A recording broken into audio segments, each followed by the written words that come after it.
Hey everyone, it's Cyrano, and today I'm doing my review on Mists of Pandaria, the expansion pack for World of Warcraft.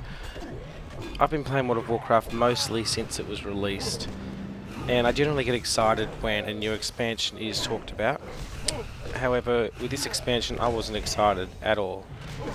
I jumped on the Kung Fu Panda bandwagon, and it didn't help that the released intro for the expansion had comedic elements to it. So I decided I wasn't going to play this one. Now, my birthday came along and someone decided it was a great idea to give me this expansion as a birthday present, especially when they found out I wasn't playing. So I decided I didn't want to waste it, and I thought I'd load it up. Well, to my surprise, it actually turned out to be a pretty good expansion. My fear of the game being reduced to a comedic funhouse didn't come to fruition. The game, in fact, is a very serious storyline, and Blizzard has really figured out that questing is good for telling a story. And this expansion pack has the most cutscenes, the most voice acted parts of questing than any of the other expansions. The downside is there is less gimmickal quests which have vehicles or weird items that you have to use. I personally like straightforward questing with good story. Some people in general chat have been bitching just about questing being too easy and too monotone. But for me, I found it enjoyable. This expansion, it brings in a new class called the Monk. It's a tank, healing and DPS, so you get to choose, and it therefore should make everyone happy, no matter what spec you like to play.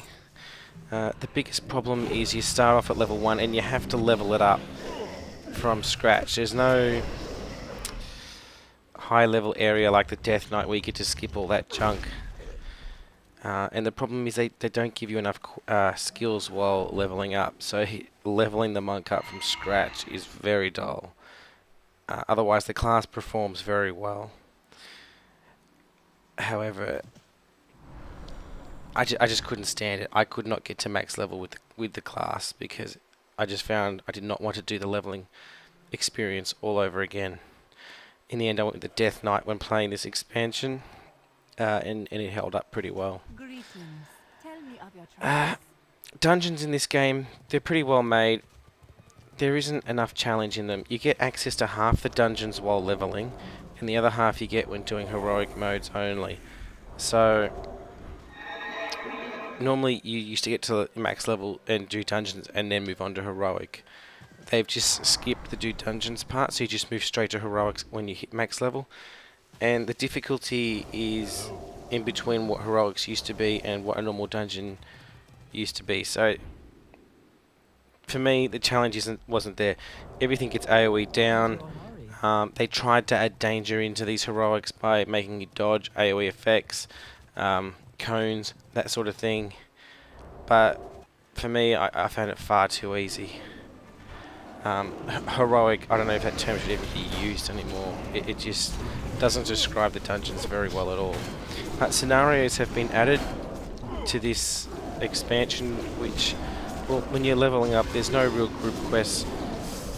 You just do scenarios instead when you hit max level, which are essentially your old 3-player group quests that you might have had, but these are instanced and you can use the group finder to get into them. There is some storytelling with it, but just barely, and there is also no challenge whatsoever. People usually just grind them because you get points out of them, but there's not much else to be found there.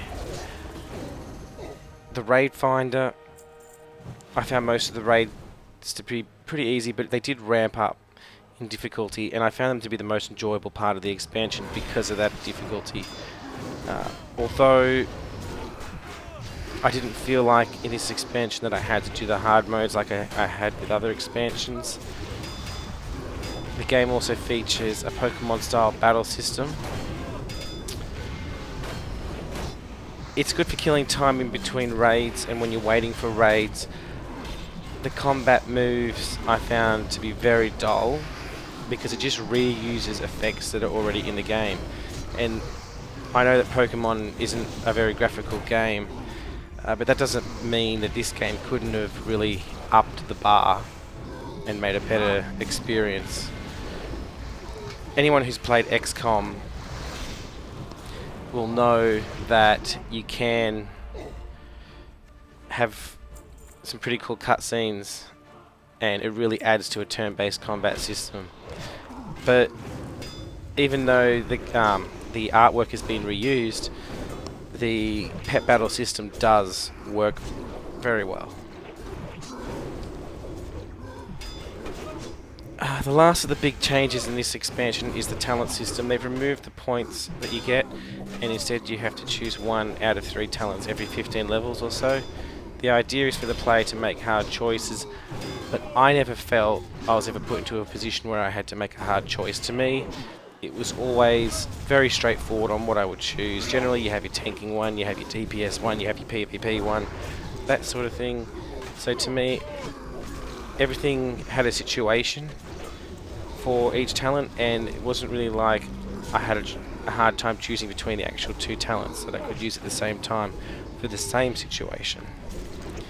And I know this was the idea of what they were trying to go for, to try and push you in that hard choices, everything's useful sort of talent system, but it doesn't really come down to an everything's useful talent system. It comes for each skill is useful for different areas, and I think they really missed the mark there.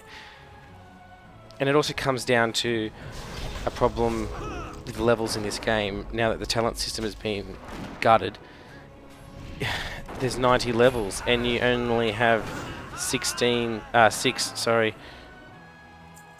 where you sort of advance your character by choosing these talents. The rest of the time it's just filler leveling, which is a very underwhelming leveling experience.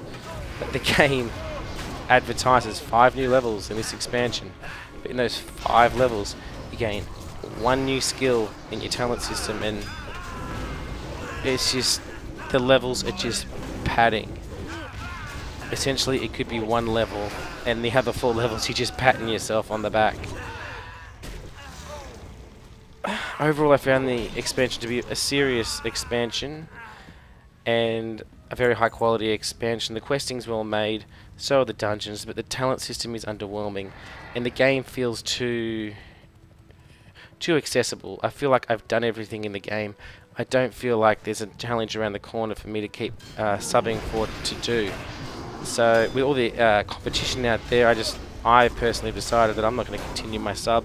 I feel like I've completed everything here, and I think Blizzard really needs to look at keeping players. This is Cyrano, and thanks for listening.